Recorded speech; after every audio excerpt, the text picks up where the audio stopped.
Sa araw ng aming ikatlong anibersaryo ng kasal, nang palayasin ako ng aking asawa mula sa kanyang sasakyan para sa kapakanan ng kanyang sekretarya, nakasuot ako ng 3 pulgadang takong. Malakas na bumagsak ang aking mga tuhod sa basang aspalto malapit sa pasukan ng SMX Convention Center sa Pasay. Agad na binasa ng malakas na buhos ng ulan ang aking palda at ang mga ilaw sa likuran ng kanyang itim na Mercedes Maybach ay nag-iwan ng 2 matingkad na pulang guhit sa maunos na gabi bago lumiko at maglaho. Sa pinto ng pasahero na hindi pa ganap na nakasara, narinig ko ang kanyang boses, malambing at matamis na parang tinunaw na karamelo. Javier, hindi naman magagalit ang asawa mo, di ba? Medyo nahihilo lang kasi talaga ako. Isinara ang pinto. Nang malakas sa aking mukha, naiwan akong nakaluhod sa sahig. Manhid ang aking mga binti sa sakit. Ang malamig na hangin ay tumagos sa leeg ng aking bestida. Nanunuot hanggang sa aking mga buto. Tumutulo ang tubig sa aking buhok. Ang aking mamahaling cashmere shawl ay nasa likurang upuan pa rin, nadadaganan ng designer handbag ng sekretaryang iyon na parang basahang itinapon. Isang valet mula sa convention center ang nagmamadaling lumapit sa akin. Pinapayungan ako at tinitigan ako na may pag-aalala. Ma'am, tatawagan ko po kayo ng taxi? Umiling ako at kinuha ang aking telepono gamit ang nanginginig at nanlalamig na mga daliri. Nang umilaw ang screen, nakita ko ang 3 bagong mensahe. Ang una ay mula sa aking personal assistant. Kinukumpirma nito na nakabook na ang aking 11 p.m. na flight patungong Palawan. Isang window seat sa business class na may nakaarkila ng sasakyan at isang hotel sa harap ng dagat. Idinagdag pa niya, ang iyong mga nakaimpaking gamit ay nasa driver ko na. Magkikita kayo sa Terminal 3 drop-off. Ang pangalawang mensahe ay mula kay Bea. Ang mismong babae na 1 minuto lang ang nakalipas ay nakaupo sa upuan ng pasahero na may matamis na ngiti. Hinihiling sa akin na bigyan siya ng puwang. Ang kanyang text ay 1 linya lamang na may emoji ng paghingi ng paumanhin. Sis, nakauwi ka na ba? Ang lamig sa labas. Siguraduhin mong hindi ka magkakasipon. Sabi nga pala ni Sir Javier, baka gabihin siya ng husto ngayong gabi at pinasasama niya ako sa isang mahalagang hapunan. Huwag mo na siyang hintayin. Ang ikatlong mensahe ay mula kay Javier Del Mundo. 4 na salita lamang. Iniutos na parang isang utos militar. Text. Pag nasa bahay na, tiningnan ko ang 3 mensaheng iyon at dahan-dahang ngumiti ang mga sulok ng aking bibig. Sa loob ng 3 taon, ang text na ipinapadala niya sa akin ay bihirang lumampas sa 10 salita. Palaging hindi ako uuwi ngayong gabi o i-book mo ako ng flight. Minsan ay idinagdag ang huwag mo akong hintayin, maging ang paraan ng pag-text niya ay nagpapakita ng pagwawalang bahala. Ang mga mensahe naman ni Bea ay palaging may mga smiley face. Palaging puno ng mapangmatang tono ng inosenteng babae. Dumarating sa tamang-tamang sandali na parang isang mapurol na kutsilyo na dahan-dahan ngunit malalim kung humiwa. Binuksan ko ang aking mga kontak at nakita ang isang numerong nakasave sa ilalim ng 1 letra lamang. 2 beses ito nagring. Bago sinagot, sa likuran, may nakabibinging ingay ng mga kubyertos, magagalang na tawanan, at bulungan ng mga pagbati na umaapaw mula sa speaker. Kilalang-kilala ko ang boses na iyon. Ito ay ang aking ama, si Don Ricardo Ilustre. Angela, bumaba ng 1 tono ang kanyang boses sa pagkagulat. Nasaan ka? Magpapadala ako ng 1 tao para salubungin ka sa pasukan. Dad! Hindi ako pupunta. Isang paghinto ang namayani sa linya. Nawala ang ingay ng handaan. Malamang ay lumayo siya sa mesa. Anong nangyari? Pinalayas ako ni Javier sa kotse. Ang boses ko ay napakakalmado, kahit ako ay nagtaka. Isinama niya si Bea sa gala dinner. Nakatayo ako sa labas ng SMX, at ang coat ko ay nasa kotse pa niya. Ang katahimikan ay tumagal ng mga 3 segundo. Kilala ko ang aking ama. Kapag siya ay tumahimik, hindi ito dahil sa pag-aalinlangan, kundi dahil pinipigilan niya ang isang napakatinding galit na parang bulkan. Pinalayas kanya sa kotse. Ang boses ni Don Ricardo ay naging hungkag na parang malayong kulog. Halos makita ko ang kanyang ekspresyon. Sa sandaling iyon, ang mga kilay ay magkasalubong. Ang mga linya sa paligid ng kanyang bibig ay inukit na parang mga peklat ng kutsilyo. Ang kamay na may hawak ng kanyang baso ng scotch ay marahil nanginginig. Hindi niya alam kung sino ka. Hindi niya kailanman nalaman. Mula noong araw, 3 taon na ang nakalipas, nang ipilit kong itago ang aking pagkatao para pakasalan si Javier. Ang buong pamilya niya ay inakalang ako ay isang ulilang walang koneksyon, walang suporta, walang yaman, at walang impluwensya.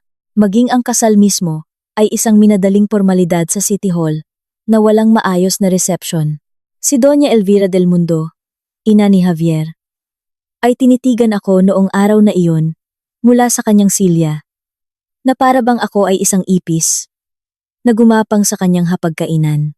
Ang pagpapakasal sa iyo ng aming si Javier ay isang malaking pag-angat sa buhay para sa isang babaeng tulad mo. Iyon ang kanyang eksaktong mga salita. Sa loob ng 3 taon, narinig ko ang mga baryasyon niyan nang hindi mabilang na beses. Sa tuwing si Javier ay pupunta sa isang business dinner at hindi uuwi, sinasabi niyang, kulang ako sa pinagmulan para tumayo sa tabi ng isang matagumpay na lalaki.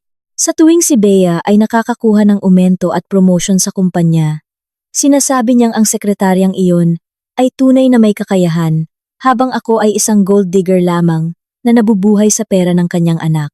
At mula simula hanggang wakas, si Javier ay hindi kailanman nagsalita ng kahit isang salita para ipagtanggol ako. Hindi dahil hindi niya narinig. Sige.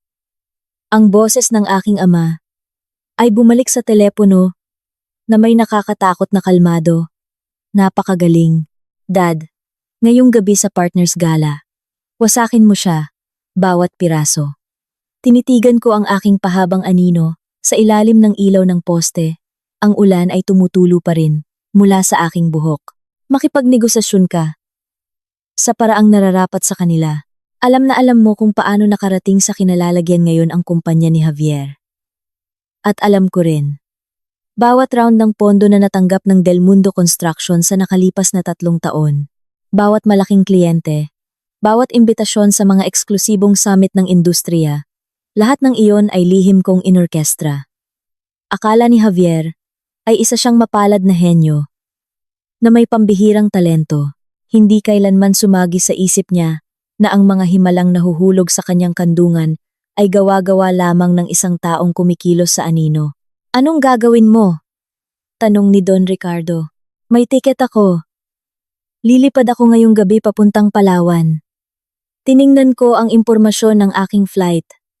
Kailangan ko ng sariwang hangin. At bibisitahin ko si Tita Lorna. Si Tita Lorna ay matalik na kaibigan ng aking yumaong ina. Halos 20 taon na siyang naninirahan sa baybayin ng Palawan. Noong bata pa ako, inalagaan niya ako na parang sarili niyang anak. Sige. Sa wakas ay medyo lumambot ang tono ng aking ama. Tawagan mo ako pagka-landing mo. At huwag kang mag-alala sa kung anong mangyayari dito. Huminto ako at ibinaba ang aking boses. Ito ay naging kasing lambot ng isang balahibo na lumapag sa dulo ng isang espada. Dad, wag mo siyang pabagsakin ng masyadong mabilis. Gusto kong bayaran niya ang lahat ng utang niya sa akin, bawat piraso, na may interes. Pagkatapos kong ibaba ang telepono, tumayo ako sa pasukan ng complex. Tinitingnan ang mga neon lights na nakakasilaw sa gabi. Malalaking gintong letra ang nakasulat, Annual Partners Gala of the Illustre Group. Ang Illustre Group, ang corporate empire ng aking ama. Tiyak na nakapasok na sa ballroom sina Javier at Bea. Marahil ay nakaakbay na siya sa braso ng aking asawa. May hawak na isang flute ng champagne. Nagpapasikat sa pinaka-elite na business event sa Maynila. Marahil ay iniisip niyang siya na ang tunay na nagwagi. Inisip niyang nilararo niya ang panalong baraha. Inisip niyang sa wakas ay naalis na niya sa eksena. Ang walang kwentang gold digger na asawa. Kinuha ko ang aking booking confirmation mula sa aking pitaka. at tiningnan ang oras. 4 bago ang pag-alis. Sapat na oras. Tinulungan ako ng valet na tumawag ng taxi. Sumakay ako sa likurang upuan at sinabi sa driver na dalhin ako sa NAIA. Habang papalayo ang sasakyan, binuksan ko ang gallery ng aking telepono. Kumuha ng screenshot ng eksaktong sandali kung kailan naglalaho ang mga ilaw sa likuran ng Maybach sa maulan na gabi at ipinadala ito sa aking ama na may isang salita at tandaan. Pagkatapos ay inilipat ko ang aking telepono sa silent mode, sumandal sa upuan at ipinikit ang aking mga mata. Ang mga ilaw sa highway ay isa-isang lumabo. Ang gabi ay kasing dilim ng walang katapusang itim na canvas.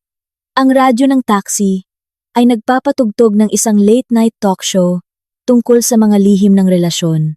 Binabasa ng host ang mga sulat ng tagapakinig sa isang mabagal at nakapapawing pagboses.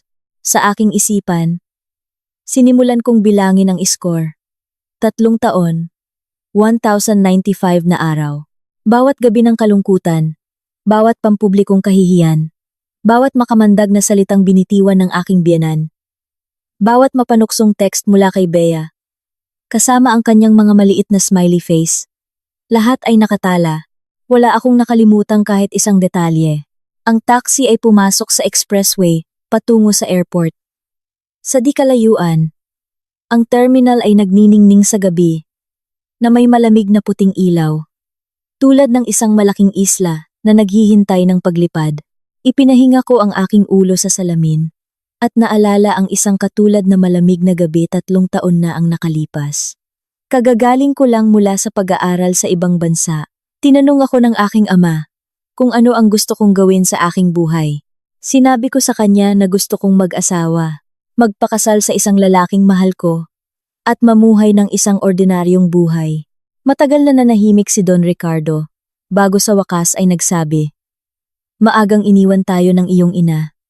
Pinalaki kitang mag-isa, at palaging natatakot na masobrahan ka sa layaw. Sinabi mong gusto mong maging independente, at umasa lamang sa iyong sarili. At ibinigay ko sa iyo ang kalayaang iyon. Ngunit kailangan kong linawin sa iyo ang isang bagay. Sa mundong ito, hindi lahat ay karapat-dapat na yumuko ka sa kanila. Hindi ko ito masyadong pinansin noon. Nang makilala ko si Javier Del Mundo, isa lamang siya na mid-level manager sa isang building materials firm, nagmamaneho ng isang lumang sedan, at nakatira sa isang masikip at mahanging apartment sa Cubao, kung saan ang kwarto ay wala man lang kortina. Siya ay gwapo, na may matangos na ilong, at kapag nagsasalita, ang kanyang boses ay mababa, parang isang cello bow na dahan-dahan humahagod sa mga string. Sa unang pagkakataon na inilabas niya ako, para maghapunan, pumunta kami sa isang maruming 24 oras na karinderya sa isang eskinita. Umorder siya ng 2 murang silog meal. Ang bill ay 150 lamang. Nang dumating ang oras ng pagbabayad, naglabas siya ng isang lukot na 100, 220, at isang dakot ng mga barya. Mula sa kanyang pitaka, binilang lahat ng 2 beses bago ibigay sa waitress. Habang nakaupo sa tapat niya, pinapanood siyang maingat na pinaplantsa ang mga lukot na pera. Biglang lumambot ang aking puso. Naisip ko, mahirap ang lalaking ito, ngunit masipag at metikuloso. Kalaunan, malalaman ko na ang pagiging metikuloso na ito ay para lamang sa kanyang pera. Pagkatapos naming ikasal, ang pariralang pinakamadalas niyang ulitin sa akin ay, "Huwag mo akong hintayin." Sa aming gabi ng kasal, sinabi niyang may biglaang emergency sa trabaho at pinatulog na ako. Naiwan akong mag-isa na nakaupo sa isang queen-sized na kutsyon. Ang murang lampara na binili niya ay naglalabas ng isang maputlang ilaw na nagpapakita sa silid na parang isang ward ng ospital. Hinintay ko siya hanggang 2:00 ng umaga.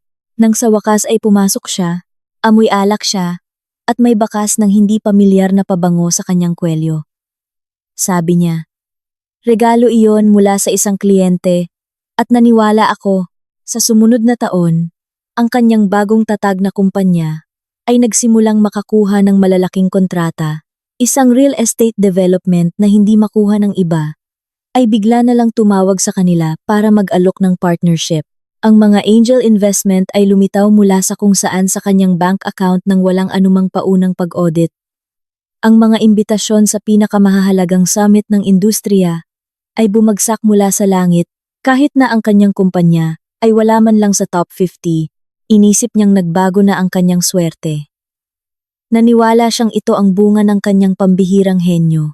Maging sa isang corporate dinner, nagtaas siya ng baso at sinabing ang tagumpay na ito ay dahil sa kanilang sama-samang pawis at luha. Nakaupo ako sa likod ng silid na may isang tasa ng malamig na kape na ibinuhos para sa akin ng kanyang sekretaryang si Bea. Pinapanatili ang isang perpektong ngiti. At walang sinasabi, dahil lahat ng mga kontratang iyon ay inayos ko gamit ang mga yaman ng Illustre Group.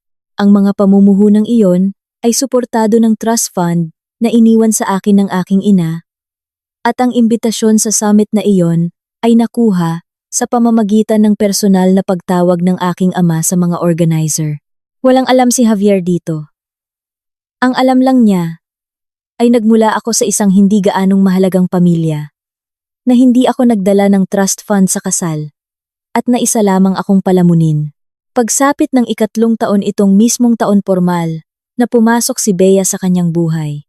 Hindi siya pumasok. Sinalakay niya ito. Sa simula, isa lamang siyang administrative assistant na may matamis at inosenteng mukha. Ang kanyang boses ay palaging may paawang tono.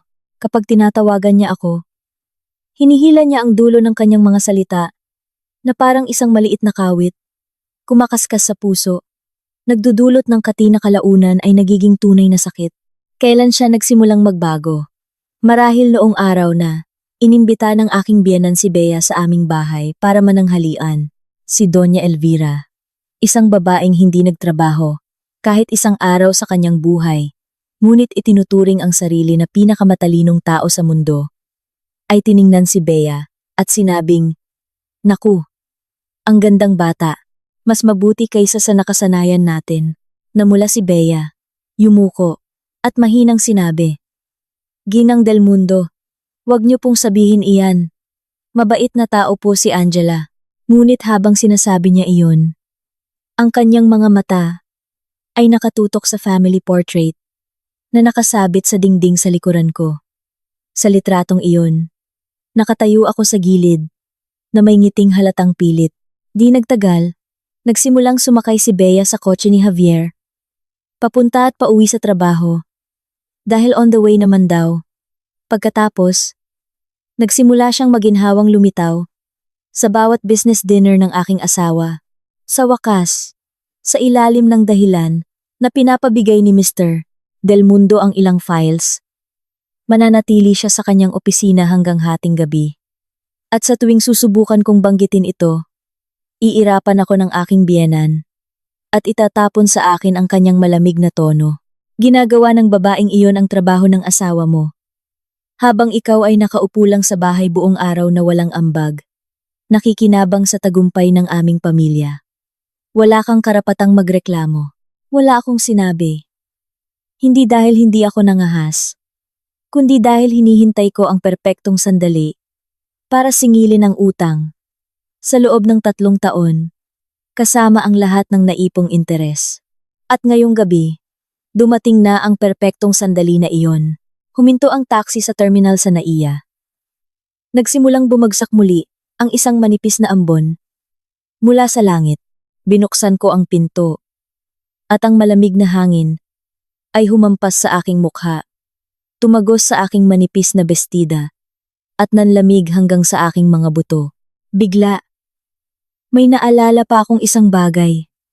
Sa araw ng aking kasal 3 taon na ang nakalipas, umuulan din sa Maynila. Hinintay ko si Javier sa labas ng City Hall, nasuot ang aking wedding dress sa loob ng 40 minuto. Nagtipo ng ambon sa aking buhok. Ang aking mga takong ay nakatayo sa malamig na semento, at ang aking mga daliri sa paa ay tuluyang namanhid. Nang sa wakas ay dumating siya, ang una niyang mga salita ay hindi isang paghingi ng tawad, kundi nagkaproblema sa trabaho. Bakit hindi ka naghintay sa loob? Ang parira lang iyon ay nakatatak sa aking alaala sa loob ng 3 taon. Ngayon ko lang napagtanto kung gaano kaawa ang buong sitwasyon. Sa script ng kanyang buhay, hindi ako ang taong karapat-dapat na madaliin. Hila-hila ang aking maleta papasok sa terminal. Dumaan ako sa security at pumasok sa business class lounge. Umorder ako ng mainit na itim na kape. Nang dumating ito, umilaw ang screen ng aking telepono. Hindi si Javier, si Bea. Nagpadala siya ng isang litrato. Sa litrato ay isang malaking bilog na mesa na puno ng mga masasarap na pagkain. Nakaupo si Javier, malapit sa upuan ng pandangal. May hawak na baso ng alak. Malalim na nakikipag-usap sa isang tao. Sa sulok ng larawan, ang kamay ni Bea ay nakapatong sa braso ng upuan ni Javier. Ang kanyang mga daliri, na tila aksidente, ay dumadampi sa dulo ng manggas ng kanyang suit. Ang text ay nagsasabing, "Sis, ang ganda ng hapunan ngayong gabi. Sayang wala ka dito." Tiningnan ko ang litrato at humigop ng aking kape. Napakapait nito, ngunit ang aking kaluluwa ay ganap na payapa. Binuksan ko ang aking chat sa aking ama at nagpadala ng mensahe. "Dad, nasa gate na ako. Pwede ka nang magsimula." 3 segundo pagkatapos, sumagot ang aking ama ng isang salita. "Tapos na." Inilagay ko ang aking telepono na nakataob sa mesa, sumandal sa malambot na leather na upuan, at ipinikit ang aking mata. Tahimik sa lounge, maliban sa mahinang ugong ng mga aircon. Paminsan-minsan, ang mekanikal na boses ng isang gate agent ay nag-aanunsyo ng mga oras ng pagsakay. Sa labas ng salamin, ang mga ilaw ng runway ay umaabot sa dilim na parang 2 putol na gintong linya. Isang eroplano ang pumarada sa runway. Ang ugong ng mga makina nito ay pinipigilan ng makapal na salamin. Naalala ko ang huling mga salita na sinabi sa akin ng aking ina. 12 taong gulang ako noon. Si mama ay nakahiga sa kama ng ospital. Butot balat na, ngunit nang pinisil niya ang aking kamay, nagtataglay siya ng isang nakakagulat na lakas. Sinabi niya, "Angela, ang pinakamagandang bagay na nangyari sa akin ay ang ibigin ng iyong ama. Ngunit ang pinakamalaking pagsisisi ko sa aking buhay ay ang pumasok sa marangyang mundong kinabibilangan niya. Kung mapapangasawa mo ang tamang tao, hindi mo na kailangang mag-mature. Kung pipiliin mo ang mali, mapipilitan kang matutunan ang lahat ng magdamag. Sana hindi mo na kailangang matutunan ang mga bagay na iyon. Ngunit kung mangyari man ito, huwag kang matakot. May dugo kang ilustre sa iyong mga ugat. Mayroon kang talino para malampasan ang anuman." Inabot ako ng 12 taon para lubusang maunawaan ang mga salitang iyon. 11:00 ng gabi, lumipad ang eroplano sa takdang oras. Ang business class cabin ay napakaluwag. Isang flight attendant ang nagdala sa akin ng mainit na tuwalya at isang baso ng champagne. Hawak ang flute. Tumingin ako sa labas ng bintana, sa nagniningning na lungsod, na naiwan sa amin, hanggang sa ito ay naging isang malabong patak ng liwanag. Ang hindi ko alam ay sa eksaktong sandali na umalis ang aking eroplano sa lupa. Isang napakalakas na bagyo ang tumama sa handaan ng Ilustre Group. Nang pumasok sina Javier at Bea sa malaking ginintuang ballroom, ang liwanag mula sa mga kristal na chandelier ay bumuhos mula sa kisame, nagpapaliwanag sa isang dagat ng mga pagbati at mga designer na damit. Mayroong 12 malalaking bilog na mesa. Bawat isa ay natatakpan ng madilim na gintong mantel at pinalamutian ng mga sariwang bulaklak na centerpiece na pinalipad para lamang sa kaganapan. Ang pangunahing mesa ay matatagpuan sa likuran, malapit sa malalaking bintana mula sa sahig hanggang kisame. Sa magkabilang gilid nito ay may 2 hanay ng mga tauhan ng seguridad na nakasuot ng madilim na suit. Naglakad si Bea na nakaakbay kay Javier. Nanlaki ang kanyang mga mata habang sinusuri niya ang silid mula kaliwa hanggang kanan. 2 taon na siyang nagtrabaho bilang sekretarya ni Javier at sinamahan na siya sa maraming hapunan. Ngunit ang isang kaganapan na kasing tindi ng sa Ilustre Group ay ganap na bagong karanasan para sa kanya. Ngayong gabi lamang Naroroon ang mga CEO ng 3 pampublikong kumpanya, 2 vice-presidente ng Chamber of Commerce, at ilang mga personalidad na nakita lamang niya sa mga pabalat ng Forbes at ng Business World. Javier, ibinaba ni Bea ang kanyang boses gamit ang kanyang signature na hiningang tono. Saan ang mesa natin? Tiningnan ni Javier ang digital na imbitasyon sa kanyang telepono. Table 7. Sa gitna. Not bad.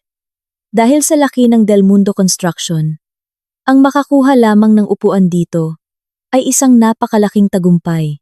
Alam niya kung gaano kahirap makuha ang imbitasyong ito. Isang usher ang naghatid sa kanila.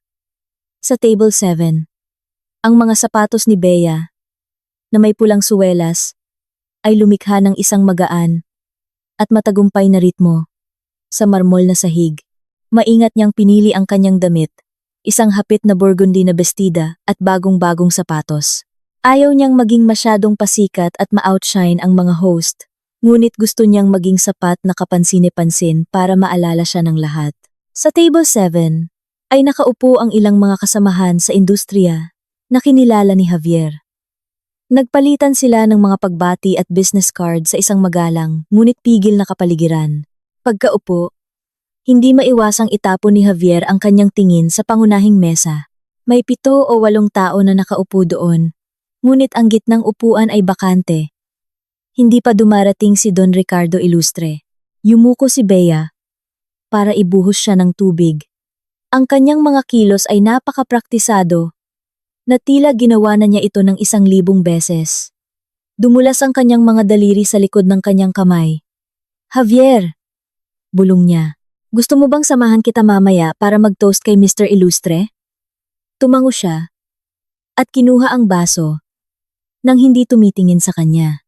Bigla, ganap na katahimikan ang bumalot sa malawak na ballroom. Ang lahat ng mga mata ay napunta sa pangunahing pasukan.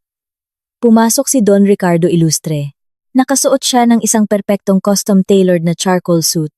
Isang madilim na pulang lapel pin na may logo ng kumpanya ang kumikinang sa ilalim ng mga ilaw. Pilak na ang kanyang buhok, ngunit naglalabas siya ng isang napakalakas na commanding vitality. Naglakad siya na tuwid ang likod. Halos lumilikha ng sarili niyang sistema ng panahon habang gumagalaw. 2 katulong at isang executive secretary ang sumusunod sa kanya. Sabay-sabay na kumikilos, nagpapakita ng isang nakakatakot na aura ng kapangyarihan. Habang siya ay sumusulong, magalang na tumayo ang mga bisita para batiin siya. Magandang gabi, Don Ricardo. Mabuting makita ka. Ricardo, tumango si Ilustre. Pinapanatili ang isang magalang na ngiti. Ngunit ito ay isang ngiti na kasing nipis ng isang layer ng yelo sa isang lawa sa taglamig.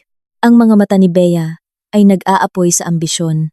Bahagya niyang pinisil ang braso ni Javier. Javier, nandito na si Don Ricardo. Kailan tayo pupunta doon? Hintayin natin na mag-ikot muna ang mga host. Tahimik niyang sagot. Kinakalkula kung paano simulan ang pag-uusap. Ang Del Mundo Construction ay desperadong sinusubukan upang makuha ang isang supply contract para sa Ilustre Group para sa darating na fiscal year. Ang hapunan na ito ang magtatakda ng kapalaran ng kanyang kumpanya sa susunod na 3 taon.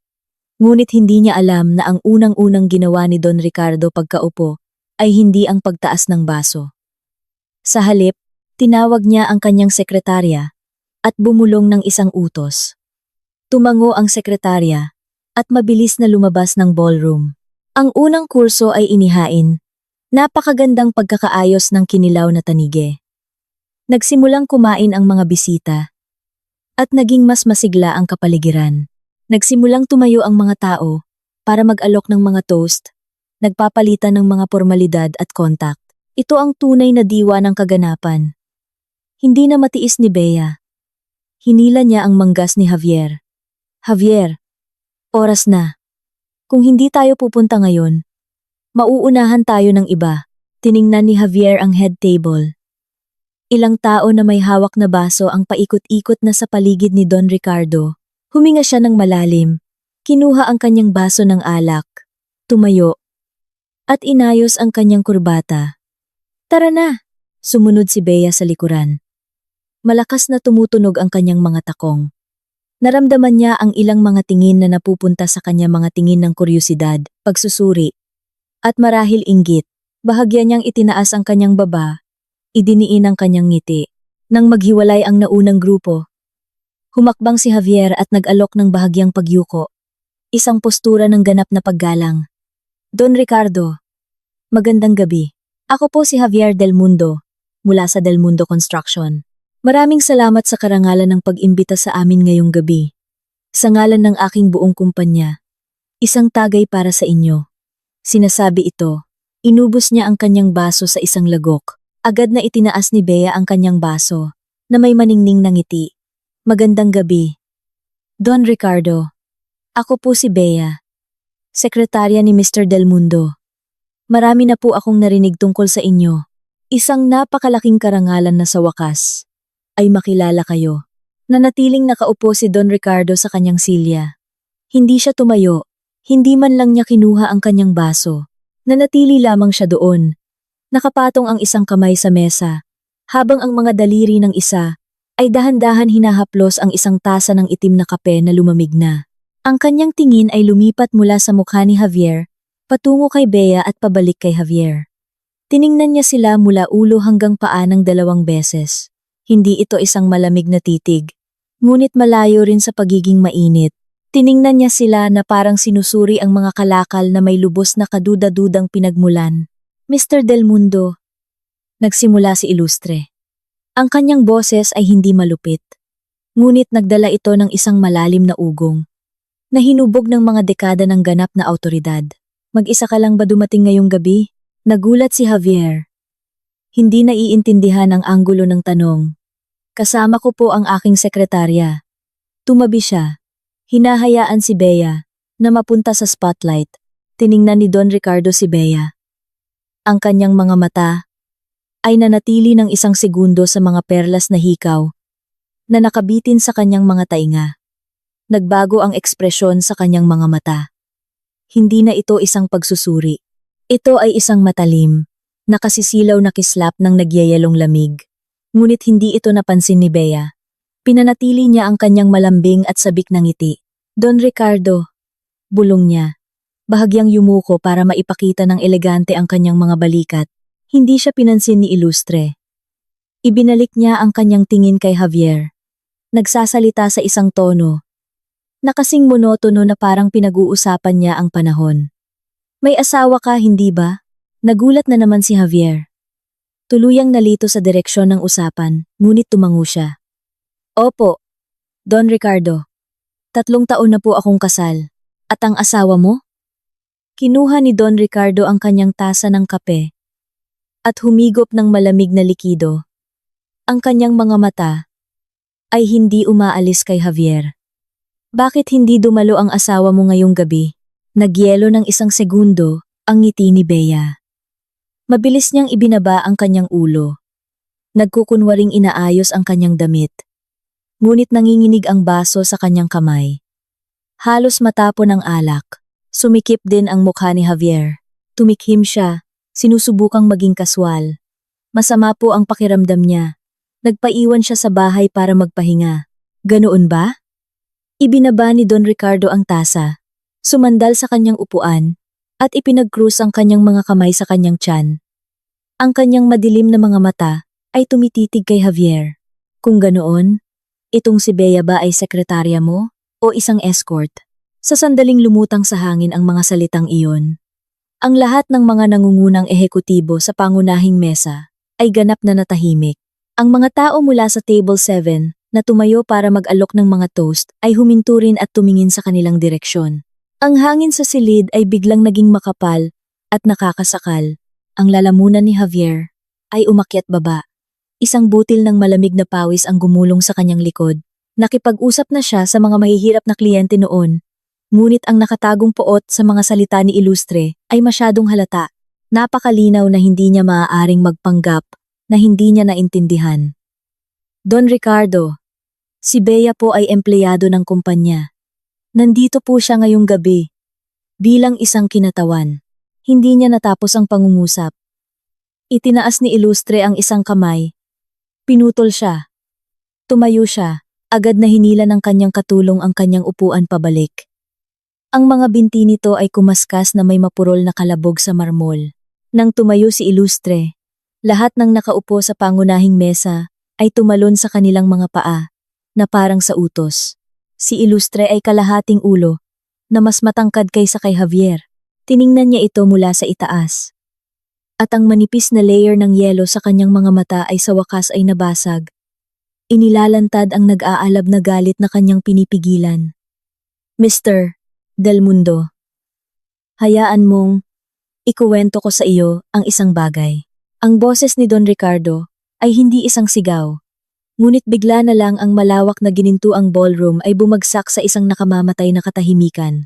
Daan-daang tao sa isang dosenang mesa ang nagbaba ng kanilang mga kubyertos at napalingon. Mayroon akong isang anak na babae. Dahan-dahang nagsimula si Ilustre. Bawat salita ay bumagsak na parang isang bakal na pako na bumabaon sa marmol na sahig. Ang aking kaisa-isang anak, ang aking sariling laman at dugo. Siya, ang aking buong buhay. Nawala ang kulay sa mukha ni Javier. Hindi pa lubusang nauunawaan ni Bea kung ano ang nangyayari. Ngunit ang kamay na may hawak ng kanyang baso ng alak sa tabi ni Javier ay nanginginig ng hindi mapigilan. 3 taon na ang nakalipas. Nagpakasal siya ng hindi sinasabi sa akin. Tiningnan siya ni Ilustre ng diretsyo ng walang bahid ng ngiti. Sinabi niya sa akin na mahal niya ang lalaking ito, na gusto niyang buuin ang kanyang pagsasama nang walang aking pakikialam. At iginalang ko ang kanyang desisyon. Sa loob ng 3 taon, hindi ko siya tinanong ng kahit isang tanong. Huminto siya at humakbang. Ngunit dahil lang sa wala siyang sinabi sa akin, ay hindi nangangahulugang wala akong alam. Gumagalaw ang mga labi ni Javier. Gustong magsabi ng isang bagay, ngunit isang malaking bukol ang bumara sa kanyang lalamunan. Sa loob ng 3 taon na ito, bawat round ng pondo, bawat pangunahing kliyente, bawat imbitasyon sa mga eksklusibong summit ng industriya, biglang dumagundong ang boses ni Ilustre na parang kulog na sumambulat sa ballroom. Akala mo nakamit mo lahat iyon ng mag-isa? Ang anak ko ang kumikilos sa anino. Naghahanda ng daan para sa iyo. Bawat hakbang, ang baso ay dumulas mula sa mga daliri ni Bea. Ang kristal ay nabasag sa sahig na may matalim na kalampag. Tumalsik ang pulang alak. Nadumihan ang kanyang mamahaling sapatos at tumagos sa siwang ng marmol. Walang gumalaw para linisin ito. Walang kumilos man lang. Lahat ng mga mata ay nakatutok kay Javier. Nakatayo si Javier na ganap na paralisado. Ang kanyang mukha ay naging kulay ng puting mantel. Pawis ang namuo sa kanyang noo sa ilalim ng mga ilaw ng chandelier. Ang kanyang palad ay napakabasa sa pawis na nag-iwan ng madilim na mantsa nang idampi niya ang mga ito sa kanyang pantalon. At hindi mo alam. Nagpakawala si Ilustre ng isang mapait at nagyayelong tawa. Hindi mo alam na ang asawa mo ay anak ni Ricardo Ilustre. Kinuha niya ang isang telepono mula sa panloob na bulsa ng kanyang suit. Binuksan ang isang larawan at itinutok ang screen kay Javier. Ipinakikita ng larawan ang isang babaeng nakatayo sa semento sa labas ng SMX. Hindi siya nakasuot ng coat. Idinikit ng hangin ang kanyang manipis na bestida sa kanyang mga binti. Nakasuot ng mataas na takong, nakatayo sa basang aspalto. Sa gilid, malinaw na nakikita ang mga pulang ilaw sa likuran ng isang papalayong itim na Maybach. Nang palayasin mo siya sa iyong kotse, alam mo ba? Nang magdala ka ng ibang babae sa handaan na ito, alam mo ba? O baka ibinagsak ni Ilustre ang telepono sa mesa na may matalim na kalabog na parang basag na salamin. Wala kang kaalam-alam na anak ko siya. Sa sandaling malinaw na nakita ni Javier ang litratong iyon, sumabog ang kanyang isipan. Ang imahe ay hindi high definition. Mukha itong pinalaking security still. Ngunit ang lokasyon ay napakapamilyar. Ang basang pasukan, ang mga ilaw sa likuran ng Maybach. Wala pang 2 oras ang nakalipas. Ang babaeng pinalayas niya sa sarili niyang kotse. Si Angela ay anak ni Ricardo Ilustre. Nakita rin ni Bea ang litrato. Agad na nawala ang dugo sa kanyang mukha, naiwan siyang maputi na parang isang piraso ng papel. Pasuray-suray siyang umatras sa takot. At ang takong ng kanyang sapatos ay marahas na tumapak sa mga basag na kristal. Nagpakawala siya ng isang daing ng sakit. Huminga ng malalim, ngunit hindi nangahas na sumigaw. Kinagat niya ang kanyang labi habang tumutulo ang luha sa kanyang mukha. Walang nag-alok ng tulong para itayo siya. Tiningnan siya ng mga ehekutibo sa Table 7 na may purong pandidiri na para bang siya ay isang piraso ng basura. Tumayo si Ilustre, inayos ang kanyang kwelyo, at tumango sa kanyang pinuno ng seguridad. Ihatid sila sa labasan. Ang utos ay tuyo at ganap. Lumapit ang pinuno ng seguridad kay Javier at itinuro ang pinto. Tumayo si Javier na parang isang robot at nagsimulang maglakad ng padapa-dapa patungo sa labasan. Habang dumadaan siya sa Table 7, natisod ang kanyang paa sa binti ng isang upuan. Nagulo ang mantel. Isang baso ng alak ang umindayog at nahulog. Binasa ang mesa. Walang gumalaw para punasan ang natapon. Bawat tingin sa silid ay tumatagos sa kanyang likod na parang nakakasilaw na mga searchlight. Nagpapaliwanag sa kanyang kaawa-awang pag-atras. Gumapang si Bea mula sa sahig. Tumutulo ang dugo mula sa kanyang mga daliri. Ang tela ng kanyang damit, malapit sa kanyang mga tuhod, ay may mantsa ng alak. Ang kanyang maingat na inayos na buhok ay magulo. Sinundan niya si Javier na may padalos-dalos at takot na mga hakbang. Ang kanyang matataas na takong ay nag-iwan ng isang bakas ng madugo at baluktot na mga yapak sa marmol. Sa labas ng ballroom, walang tao sa mga pasilyo. Ang ilaw dito ay maliwanag na klinikal na puti. Walang awang inilalantad ang lahat ng kanilang kahabag-habag na kalagayan. Humagulgol si Bea at sa pagitan ng kanyang mga hikbi ay hinawakan ang manggas ni Javier. Javier, nanunumpa ako. Hindi ko alam. Hindi ko alam kung sino siya. Marahas na hinila ni Javier ang kanyang braso. Hindi siya gumamit ng labis na puwersa. Ngunit nawalan ng balanse si Bea at tumama sa dingding ng pasilyo. Nakatayo siya doon na nakatulala sa kanyang likod habang pumasok siya sa elevator nang walang kahit isang sulyap sa likod. Bago pa man magsara ang mga pinto, tumunog ang telepono ni Javier. Hindi si Don Ricardo Ilustre. Hindi isang corporate executive. Ang kanyang ina, si Doña Elvira del Mundo, sinagot niya. At bago pa man niya mabuksan ang kanyang bibig, isang matinis at desperadong boses ang umalingaw-ngaw sa elevator.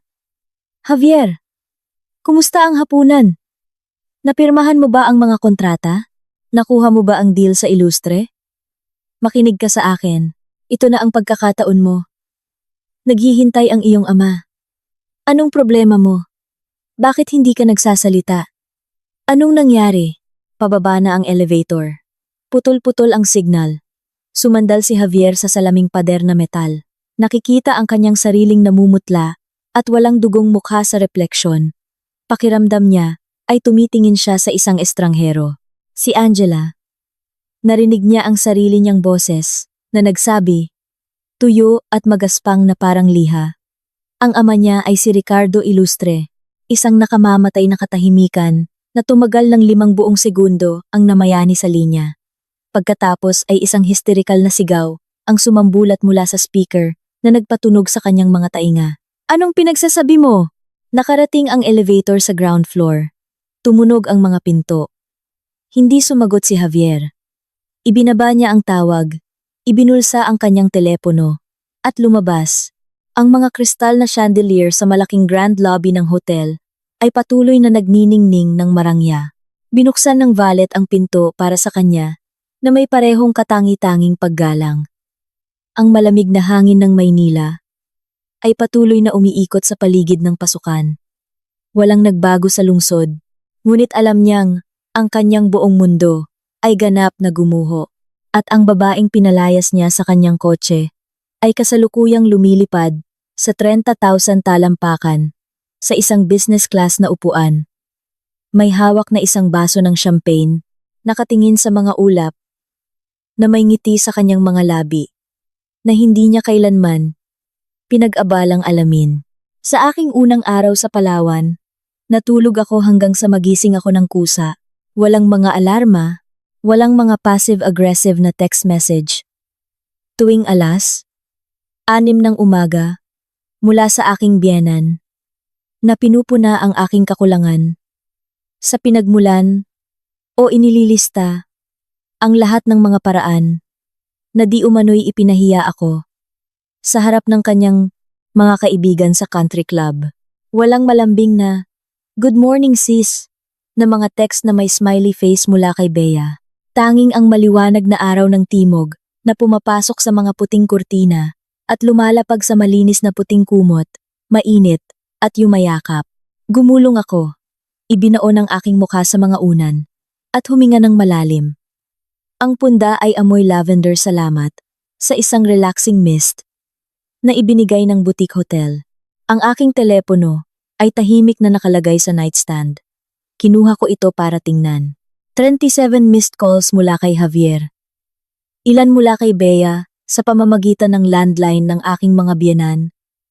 At 11 mula sa isang hindi kilalang numero. Ang mga mensahe sa aking inbox ay nagkukumpulan sa notification panel na parang mga langaw na nakakulong sa isang garapon. Hindi ako nagbukas ng kahit isa. Binuksan ko ang aking chat sa aking ama. Ang huling mensahe na ipinadala niya sa akin kagabi ay isang larawan. Ipinakita nito ang isang bakanteng upuan sa head table sa grand ballroom na iyon at nakasampay ng maayos sa likod nito ang aking cashmere shawl, ang mismong naiwan sa kotse ni Javier. Inutusan ng aking ama ang kanyang mga tauhan ng seguridad na kunin ito mula sa valet ng hotel bago pa man umalis si Javier sa gala. Sa ilalim ng larawan ay 2 salita lamang. "Hinihintay ka ni Daddy." Matagal kong tinitigan ang larawang iyon. Pagkatapos ay bumangon para maghilamos. Habang dumadaloy ang mainit na tubig sa shower sa aking katawan, tumingin ako sa ibaba at nakita ang isang malaking pasa sa aking mga tuhod. Mula iyon sa pagbagsak sa basang aspalto kagabi. Nagbago ito mula sa lila tungo sa isang madilaw na kulay na may berdeng gilid, mukhang isang hinog na prutas. Hinawakan ko ito ng aking mga daliri. Hindi masakit. O sa halip, kumpara sa lahat ng sakit na naipon sa loob ko sa loob ng 3 taon, ito ay ganap na wala. Paglabas ng shower, kinuha ko ang mga damit na binili ko, partikular para sa biyaheng ito mula sa aking maleta.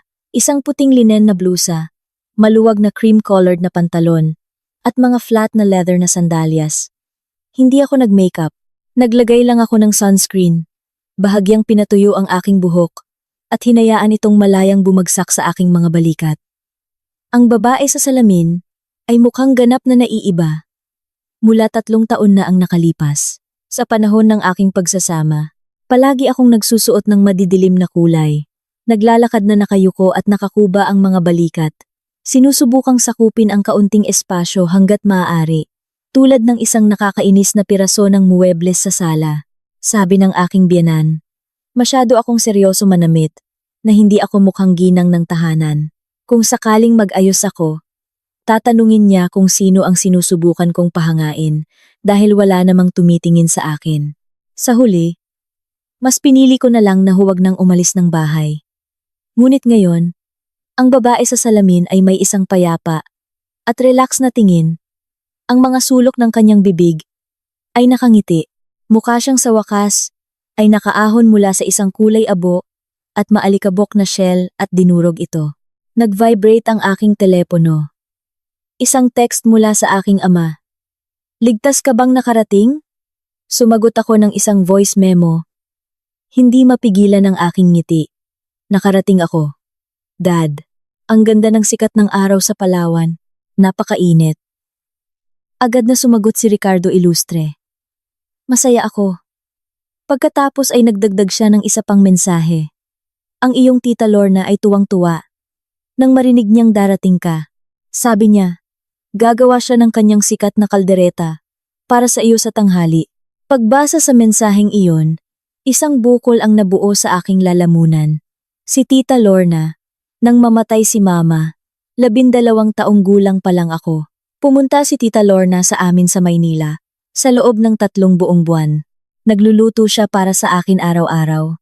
Natutulog sa tabi ko, sinusuklay ang aking buhok. Sa araw na kailangan niyang umalis, Kumapit ako sa kanyang mga binti. Tumatangging paalisin siya. Umiiyak, hanggang sa hindi ako makahinga. Kalaunan, ay lumipat siya sa Palawan. Ngunit tuwing holiday, nagpapadala siya sa akin ng isang card na isinulat sa kanyang perpektong bilog at walang kamali-mali na sulat kamay. Ang huling linya ay palaging pareho. Angela, maging masaya ka. Huminga ako ng malalim. Ibinulsa ang aking telepono. Kinuha ang isang canvas tote bag.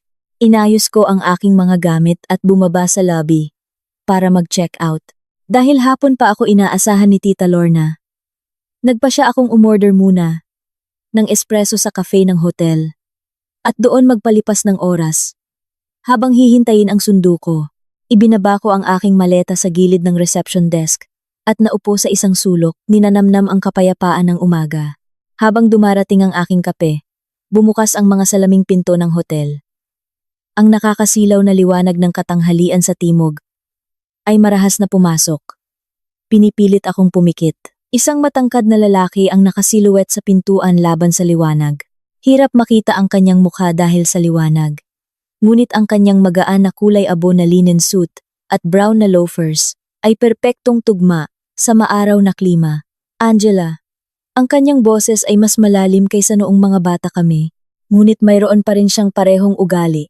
Nahilahin ang huling pantig ng aking pangalan, na may tamad, at walang pakialam na intonasyon. Lumapit sa akin si Luis. Paikot-ikot ang isang keychain sa kanyang daliri. Malaki na ang kanyang ipinagbago. Malapad ang kanyang mga balikat. At ang kanyang panga ay parang iginuhit ng isang ruler. Ang kanyang balat ay maitim. Isang maikli at maayos na gupit ang nagbigay sa kanya ng isang matalas at masiglang anyo. Bakit ang payat mo? Huminto siya sa harap ko. Tiningnan ako mula ulo hanggang paa. At bahagyang sumimangot. Noong huli tayong nag-FaceTime, hindi ka ganito. Ang huling video call na iyon ay noong nakaraang holiday. Tumayo ako, hawak ang tasa ng kape, at ngumiti sa kanya. Isang taon na rin. Normal lang na medyo pumayat, hindi ba? Ngumiti si Luis at nagpaalam muna upang kunin ang kanyang sasakyan sa parking lot. Alas, 10:30. Habang hinihintay ko siya, naramdaman ko ang isang titig mula sa malayo. Tumingala ako mula sa aking tasa ng kape at nakita ang isang pamilyar, ngunit miserable na figura na nakatayo malapit sa pasukan ng cafe. Si Javier, tiyak na sumakay siya sa pinakaunang flight pa Palawan.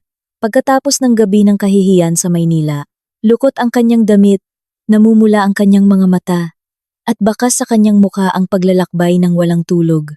Dahan-dahan akong tumayo.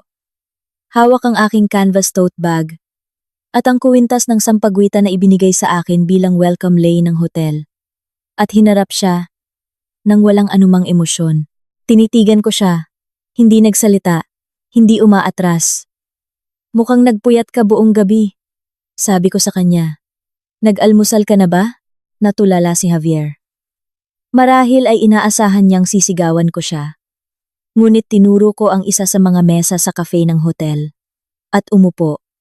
Lumapit si Javier na parang isang robot at umupo sa tapat ko. Isang waiter ang nagdala ng kape na inorder ko at isang plato ng toast. Humigop ako ng aking kape at itinulak ang plato ng toast sa kanya. Kumain ka. Tinitigan ni Javier ang toast. Isang malaking bukol ang nakaupo sa kanyang lalamunan. Kumuha siya ng isang piraso ng tinapay at kumagat. Ngumunguya sa loob ng parang isang kawalang hanggan. Bago ito malunok, ang tinapay ay sariwa. Ngunit para sa kanya, ay lasang abo. Angela, patawarin mo ako. Sa wakas ay pilit niyang sinabi. Ang kanyang boses ay napakahina na. Halos malunod ito sa background music ng hotel. Inilagay ko ang aking tasa sa platito nito at tinitigan siya ng malinaw. Patawad. Para saan eksakto? Lahat. Ibinagsak ni Javier ang toast, inilagay ang parehong kamay sa mesa, at pinag-intertwine ang kanyang mga daliri. Pinipiga ang mga ito, nang napakahigpit na namuti ang kanyang mga buko. Ang pagpapalayas sa iyo sa kalsada kagabi. Gago ako. Ang pagwawalang bahala sa iyo sa loob ng 3 taon na ito. Gago ako. Lahat ng sinabi at ginawa ni Bea sa likuran ko at ang aking kabiguang pigilan ito. Kasalanan ko. Pinutol ko siya. Itinulak ko ang aking tasa, kinuha ang isang linen na napkin, at magalang na pinunasan ang mga sulok ng aking bibig. Bawat kilos ay nagpapakita ng gayong kagandahan, at kahinahunan na parang kaharap ni Javier ang isang ganap na estranghero. Sa tingin mo ba? Pinaupo kita para pakinggan ang iyong mga paghingi ng tawad. Nanginginig ang mga labi ni Javier, ngunit hindi siya makagawa ng tunog. Tinatanggap ko ang iyong paghingi ng tawad. Perpektong tinupi ko ang napkin. Ngunit ang bayarin para sa utang mo sa akin sa nakalipas na 3 taon ay hindi nabubura sa salitang patawad. Kinuha ko mula sa aking canvas tote bag ang isang makapal na Manila envelope at itinulak ito sa mesa papunta sa kanya. Buksan mo. Tinitigan ni Javier ang sobre. Ang kanyang pulso ay nanginginig ng napakalakas na halos hindi niya mabuksan ang flap. Kinuha niya ang isang tumpok ng mga dokumento. Sa ibabaw ay ang draft ng kasunduan para sa paghahati ng ari-arian at ang inihahandang petisyon para sa annulment.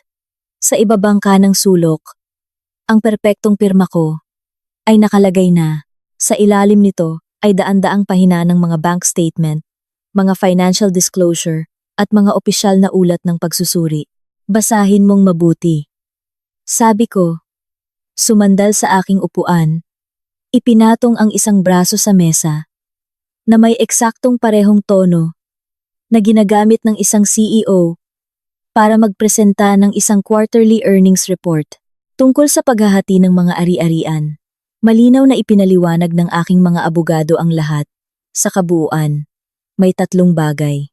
Tumingin sa akin si Javier. Hawak ang mga papel na dumudulas mula sa kanyang mga pawisang kamay. Una, bawat piraso ng alahas na iniwan sa akin ng aking yumaong ina. Kabilang ang mga hikaw na isinuot ni Bea sa gala kagabi, ay dapat ibalik sa loob ng 3 araw. Kung kahit isang piraso ay nawawala, idedemanda ka ng aking legal team para sa kasalukuyang halaga nito sa merkado, kasama ang exemplary damages at kaukulang danyos. At para sa iyong sekretarya, ang aking legal team ay nagsasampa ng kasong kriminal na qualified theft laban sa kanya dahil sa iligal na paggamit at pagtangay ng aking mga alahas. Mayroon kaming security footage. Sa oras na matapos ang aking mga abogado sa kanya, makukulong siya, bangkarote na, at blacklisted sa bawat corporate office sa Maynila. Huminto ako para humigop muli ng kape.